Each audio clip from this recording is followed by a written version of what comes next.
Bom dia a todos, é um prazer, senador Lindbergh. Eu agradeço o convite em nome do Banco Bradesco e também senhores senadores da República, obrigado pela presença.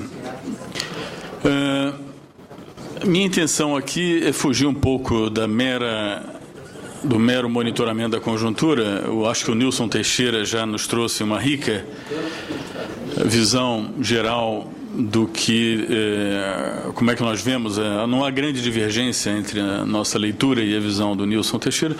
Eu gostaria de tocar inicialmente em questões mais de natureza qualitativa. Então, se os senhores me permitem, a mensagem já de saída dessa apresentação no sentido de que o cenário macro de curto prazo melhoraria imensamente com a implementação de ações de longo prazo. Os mercados sempre se antecipam em relação a medidas duradouras e de longo prazo, reagem imediatamente. E também vou tentar refletir alguma coisa sobre o que eu chamo de jazidas de produtividade ainda a serem exploradas no Brasil. Subvertendo um pouco a ordem original, eu vou começar pelas conclusões. Eu acho que é melhor a gente partir direto para as ideias centrais dessa minha modesta contribuição. Primeiro, reconhecer que o Brasil tem um problema recorrente de crise de confiança, independente do governo do momento. É recorrente isso no Brasil. Não estamos aqui fazendo referência a qualquer governo especificamente. Indistintamente, nós temos um problema de confiança no Brasil. Aprendemos, essa lição já foi muito aprendida, que o Brasil é o país emergente onde o investidor, historicamente, tem baixíssima tolerância com desvios de conduta na área macroeconômica. Por várias razões, o nosso passado condena.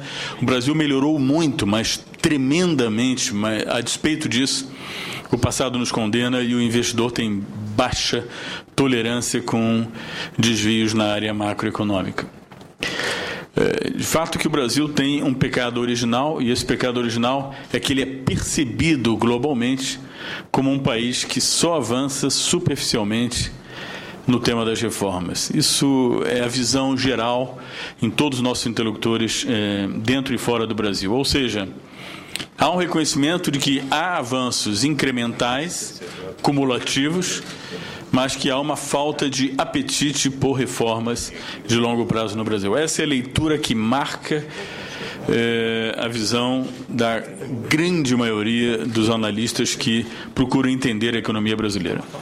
Então, a partir desse diagnóstico de problemas crônicos, de um déficit crônico de confiança que tem a economia brasileira, surgem algumas modestas sugestões aqui para a nossa reflexão. Primeiro, a primeira contribuição seria uma sugestão: apostar de fato na melhora da confiança como um valor em si.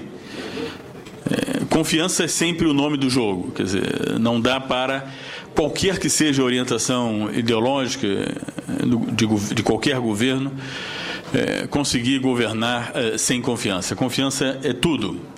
Vou dar um exemplo mais cotidiano, mais conjuntural. Por exemplo,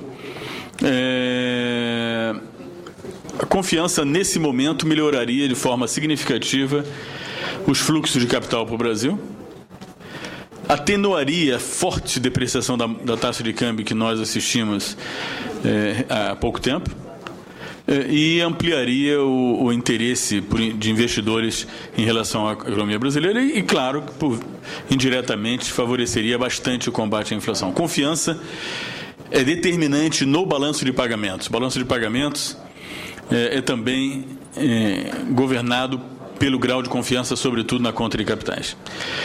Uma outra recomendação, além de apostar na confiança como um valor em si, é não esperar uma boia de salvamento, quer dizer, o surgimento de uma boia de salvamento, como, por exemplo, agora, dia 18, nós vamos ter reunião do Banco Central Americano, do Federal Reserve.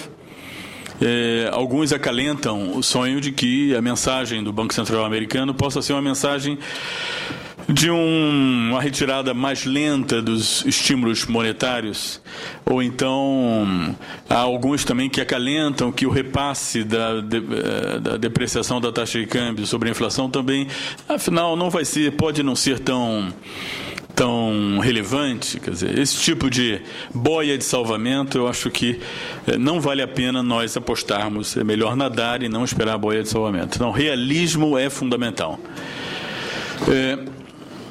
A terceira recomendação modesta é que nós, no Brasil, precisamos melhorar o ambiente empresarial. Aqui eu mencionei o ambiente de equity no Brasil. É uma confiança maior no papel do setor privado. Então, eu vou dar um exemplo de melhora de confiança no meio empresarial. Agora, estamos aí aguardando, muito possivelmente, algum tipo de reajuste de preço de combustíveis no Brasil. Há uma defasagem da ordem de 30%. A despeito do impacto que isso possa vir a ter na inflação, o malefício do ponto de vista da inflação é irrelevante diante do impacto positivo sobre a confiança de toda a cadeia de óleo e gás no Brasil. São inúmeras as empresas satélites dessa cadeia de óleo e gás no Brasil que passam por momentos empresas extraordinárias que passam por momentos de grande dificuldade por conta da menor capacidade de investimento, né, da nossa principal empresa. Então, nossa visão é que pensar no ambiente empresarial, pensar nesse sentido, também transita por ações nessa direção. Quer dizer, a nossa visão é que nós precisamos, de fato, melhorar o ambiente na Bolsa de Valores e precisamos aproveitar esses momentos para, por exemplo, no caso do reajuste de combustíveis, eu acho que seria um tremendo desperdício simplesmente se anunciar um reajuste de tantos % no preço da gasolina e do diesel em determinada data. Eu acho que seria um grande benefício para o país se fosse anunciado uma programação de aumento, de redução dessa defasagem imensa que existe no preço dos combustíveis no Brasil. Eu acho que isso poderia trazer um alento, melhoraria substantivamente o mercado de ações no Brasil. O mundo empresarial seria altamente beneficiário. Outra sugestão modesta é a necessidade de melhorar os estímulos e o conforto necessário ao envolvimento do setor privado, não como coadjuvante, mas como protagonista do ciclo de investimentos estruturais no Brasil. Nos próximos 10 anos, o crescimento brasileiro será certamente governado por esse ciclo de investimentos infraestruturais, e o setor privado precisa ser protagonista desse processo. Ele precisa ser convidado, ele precisa ter conforto. Eu poderia dizer, por experiência profissional, que o setor privado, de certa forma, está salivando diante das oportunidades imensas que existem na área de infraestrutura no Brasil. Falta pouco, falta um certo conforto para o processo decisório do setor privado para que ele realmente exerça essa função de protagonista desse processo. Outra recomendação modesta é melhorar a transparência na área fiscal. Ocorre que, ao longo de muitos anos, nós temos uma percepção, os mercados analistas que se debruçam sobre a questão fiscal e orçamentária, que os orçamentos no Brasil não são críveis. E há uma percepção de que o Brasil possa estar gerando passivos ocultos de difícil mensuração mais adiante. Eu acho que esse é um tema que nós precisamos absolutamente evitar e fazer uma aposta radical na transparência e em orçamentos críveis. É uma modesta também sugestão. Outra sugestão, tudo isso para nós enfrentarmos o déficit chamado déficit crônico de confiança que nós temos na economia brasileira, a despeito de quem governa, aproveitar uma lei fiscal inédita que limite o crescimento dos gastos públicos totais ao crescimento do PIB nominal. Esse projeto é sobejamente conhecido. Isso nos ajudaria muito a evitar o crescimento da dívida bruta. Os juros cairiam imediatamente diante de um projeto dessa envergadura institucional, ainda que fosse um projeto para 2015, 2016, não importa. Os mercados antecipam hoje uma iniciativa dessa natureza. O Banco Central agradeceria penhoradamente, o seu trabalho seria tremendamente facilitado com essa percepção estrutural de solvência fiscal. Então, acho que está na hora de nós pensarmos em avançar nesse capítulo, né? Uma outra sugestão também que trago aqui para a contribuição do nosso debate demonstrar interesse de celebrarmos acordos com outros blocos comerciais e reduzir a dependência que hoje nós temos do Mercosul. O Mercosul, no formato que ele existe hoje, ele é deletério para a nossa atividade econômica, em particular para a indústria brasileira. Nós precisamos repensar, reavaliar o Mercosul e partir para acordos com países da área do Pacífico, para a União Europeia e da América do Norte. Eu acho que isso seria absolutamente... Na verdade, isso está se tornando um imperativo. Está ficando decisivo. Por exemplo, hoje, o Nilson Teixeira mencionou o estrago que a queda das nossas exportações de petróleo fizeram na nossa balança comercial esse ano e também no nosso déficit em transações correntes, mas talvez ele tenha esquecido de mencionar o estrago imenso que fez a queda das nossas exportações para a Argentina de manufaturados, né? Por vários anos consecutivos, né? Então, nós precisamos realmente reduzir a dependência que temos do Mercosul e reavaliar o Mercosul.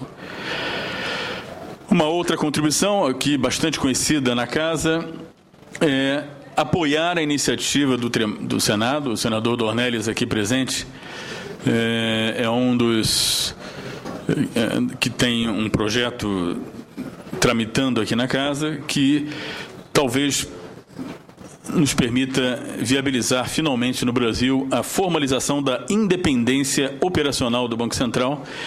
Observem que eu não me refiro aqui à independência de objetivos, independência de instrumentos.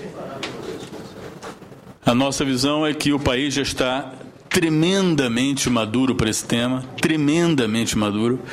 As nossas taxas de juros já mudaram estruturalmente de patamar no Brasil. E a politização dessa questão já perdeu totalmente o sentido. Eu diria, parafraseando o magnífico escritor francês Victor Hugo, que nada mais poderoso do que uma ideia cujo momento tenha chegado. E a minha visão é que a ideia da autonomia do Banco Central já chegou.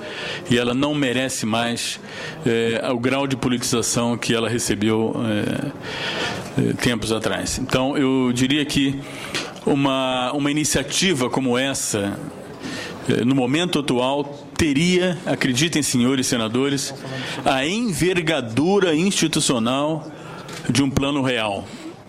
Teria o impacto institucional de um plano real.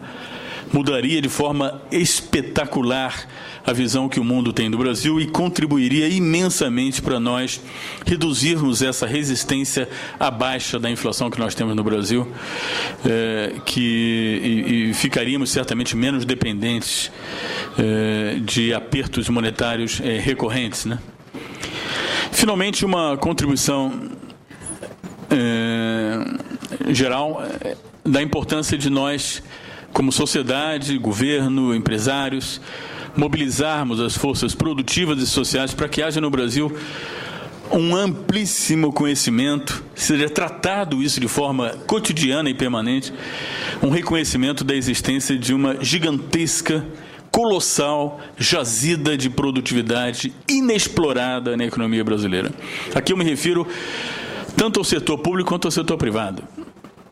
Na saúde, na educação, no setor privado, né, os esforços de automação. O Brasil deveria tratar o tema da produtividade como uma verdadeira obsessão nesse momento. Há uma demanda social por eficiência que eu, talvez num olhar oblíquo, associe à demanda também por aumento de produtividade. Eu acho que o Brasil precisa apostar de forma radical no aumento de produtividade, até para facilitar o trabalho do Banco Central no combate à inflação, né? Se nós dependermos apenas de taxa de juros para enfrentar o desafio inflacionário, eu diria que talvez estejamos fritos. O Brasil precisa muito mais do que um Banco Central sério, como nós temos, para enfrentar o desafio da inflação, precisa de um esforço coletivo de aumento de produtividade e eficiência. Bem, essa é a mensagem mais qualitativa. Nos 5 minutos que me restam, um panorama rápido do cenário macro. Eu começaria com uma mensagem também bem qualitativa a respeito do ambiente global no qual nós estamos inseridos, porque o Brasil tem o seu crescimento econômico muito sensibilizado pela dinâmica internacional. Eu costumo dizer que 70% da desaceleração brasileira dos últimos anos tem a ver com o ambiente global e 30% por fatores idiosincráticos brasileiros, né, domésticos, só nossos, né?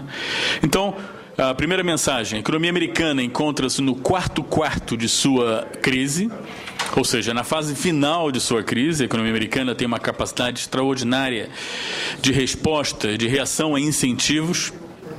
Há uma aposta que nós fazemos de que a economia americana possa, quem sabe, no ano que vem, exercer algum papel de locomotiva da economia mundial.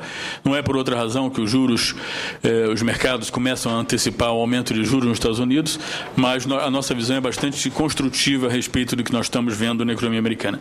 Com relação à economia europeia, a nossa visão é que a economia europeia, em 2013, ingressou no terceiro quarto de sua própria crise.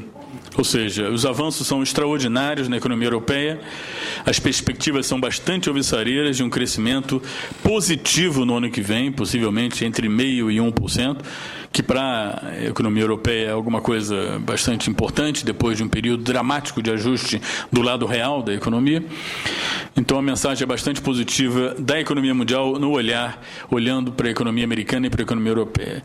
Com relação à economia chinesa, obviamente eu não me refiro à crise, até porque os dados têm mostrado uma grande resistência do crescimento chinês. Hoje mesmo saíram dados da produção industrial de agosto da China, mostrando que a China será sim capaz de sustentar esse ano um crescimento de 7,5%, mas como o Brasil é muito dependente da China, é fundamental que nós olhemos com atenção o que acontece com a economia chinesa. Então, eu poderia dizer, sem nenhum risco de exagero, que a China talvez esteja ingressando no primeiro quarto de seu processo de desaceleração. Olhando num horizonte de 5, 10 anos, a China certamente caminha para um crescimento mais, vamos simplificar dizendo, mais normal. Crescimento em torno de 5%, 6%. E eu acho que nós temos que ficar bastante atentos a esse cenário.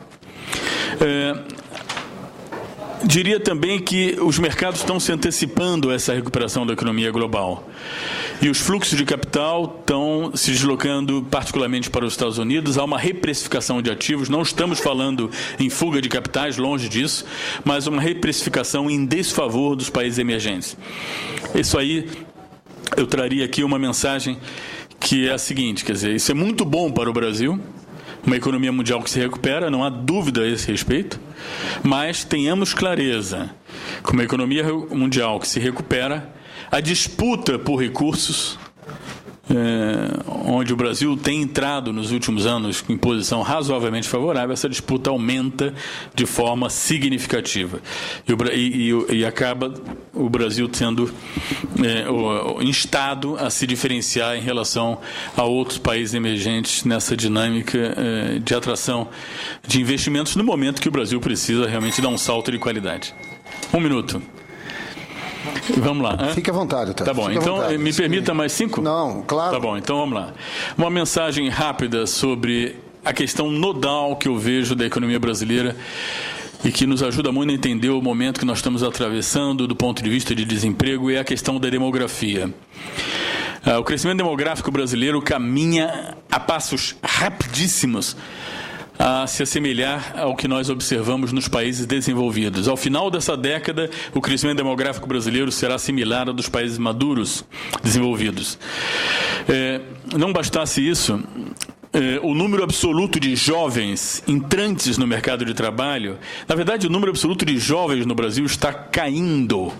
Muita gente não chama atenção disso, mas a Escola de Demografia do IBGE tem chamado a atenção que nós tínhamos em 2005 24 milhões de jovens de 18 a 24 anos e fechamos 2012 muito possivelmente com 21,8, ou seja, a oferta de mão de obra está seriamente afetada pela redução em termos absolutos do número de jovens. E esses jovens estão ficando mais tempo na escola, postergando o acesso ao mercado de trabalho. Por que eu estou falando isso? Porque desde 2004 nós temos observado que a demanda de mão de obra vem crescendo sistematicamente acima da oferta de mão de obra.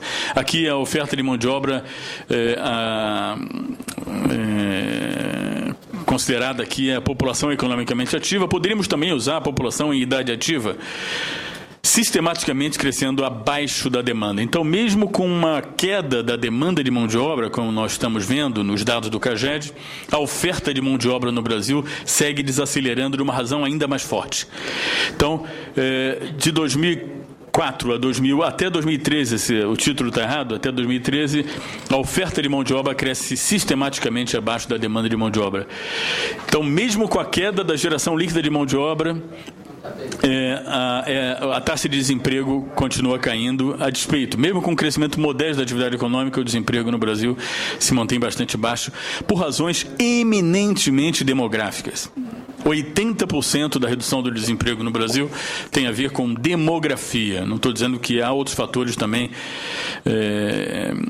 que não demográficos, mas isso é muito importante que tenhamos em mente. Então, a nossa visão é que a taxa de desemprego ela aumenta, está aumentando na margem, mas não de forma radical, porque é muito complicado, muito difícil aumento de oferta, aumento da população economicamente ativa, mudança na trajetória demográfica brasileira. Então, a nossa visão é que a taxa de desemprego possa chegar a 6%, um pouquinho a mais disso, mas não muito longe disso. Então, a sensação térmica, na nossa visão, continuará bastante favorável nos próximos anos no Brasil, né?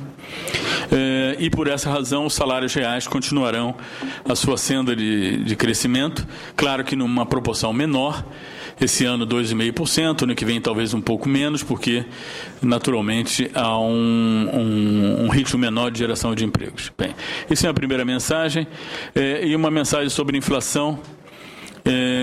A mensagem sobre a inflação é a seguinte: nosso cenário é que, em função do forte impacto cambial do ano passado desse ano, nós estamos trabalhando com uma inflação em torno de 6% esse ano e em torno de 5,6% no ano que vem, graças a um aperto monetário que o Banco Central vem implementando, né?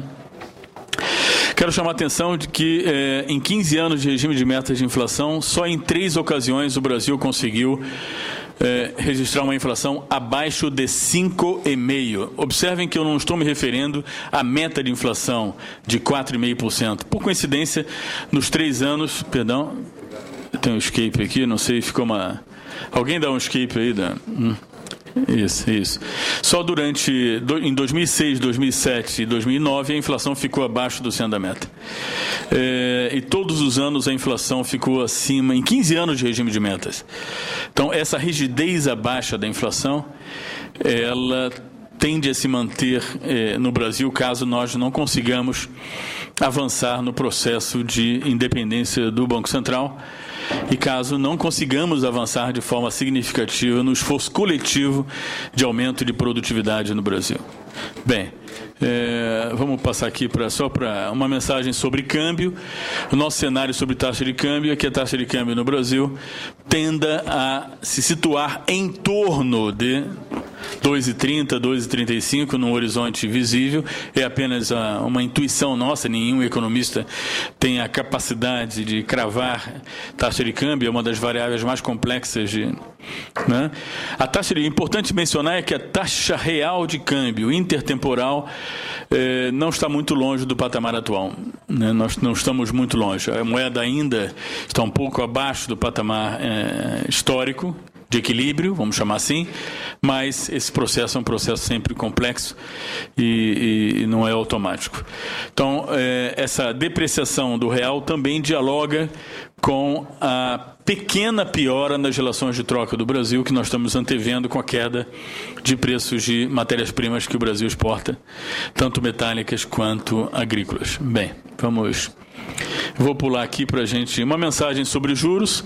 O nosso cenário de taxa de juros é que as taxas de juros tendem a se manter no patamar de um dígito, ainda que a nossa visão é que não haja fetiche em relação a isso. É perfeitamente plausível que o Banco Central do Brasil precise avançar para 2 dígitos de taxa de juros. Isso vai depender da capacidade de observação da autoridade monetária. Eu acho que eles não têm nenhum tipo de restrição a isso. Acho que o patamar de juros já mudou qualitativamente no Brasil.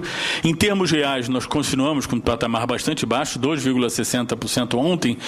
Os dados de ontem, Selic é deflacionado pela expectativa de inflação. É um patamar bastante razoável, pode aumentar um pouquinho, deve aumentar um pouco. E a taxa real de juros, baseado pela taxa prefixada de juros de um ano, está em torno de 3,6%. Ou seja, nos parece que é um patamar que pode perfeitamente nos ajudar a convergir a taxa de inflação para um patamar histórico em torno de 5,5% no ano que vem aqui no Brasil. E o fiscal, finalmente, a última mensagem, prometo encerrar aqui. A nossa visão é que o superávit primário esse ano de 1,7%, no ano que vem de 0,9%. Essa é a visão realista.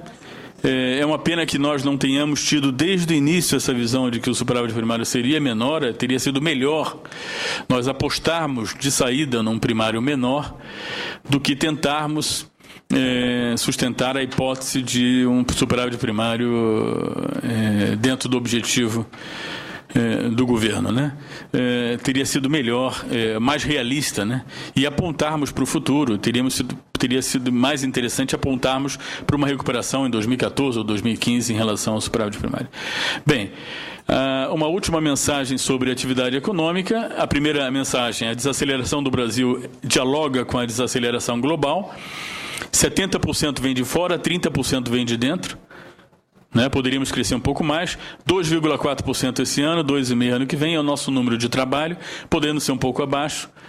Não descarto a possibilidade de um crescimento abaixo disso no ano que vem.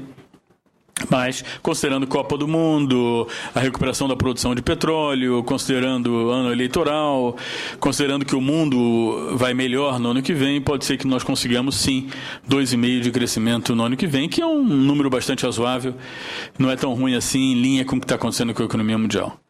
Bem, essa é a nossa mensagem. Deixa eu ver se tem algum outro tema. Investimento crescendo acima do PIB, certamente, né? E tudo nas mãos do processo de concessão. Aí, realmente, senador Lindbergh, eu acho que está nas mãos de todos nós fazermos decolar esse processo, esse ciclo de concessão de infraestrutura no Brasil, que isso pode catapultar a nossa taxa de investimento para patamares realmente desejados para sustentar um crescimento melhor do que esse que nós temos. Hoje nós vemos o crescimento do Brasil possível em torno de 3%, 3,5%, olhando num horizonte de 5, 10 anos, né? Para nós aumentarmos esse patamar de crescimento potencial, além das reformas e das sugestões que nós apresentamos aqui de forma construtiva, também esse ciclo de investimento infraestrutural é absolutamente decisivo. Então, agradeço a atenção e perdão pelos 5 minutos além do tempo regulamentar. Eu agradeço.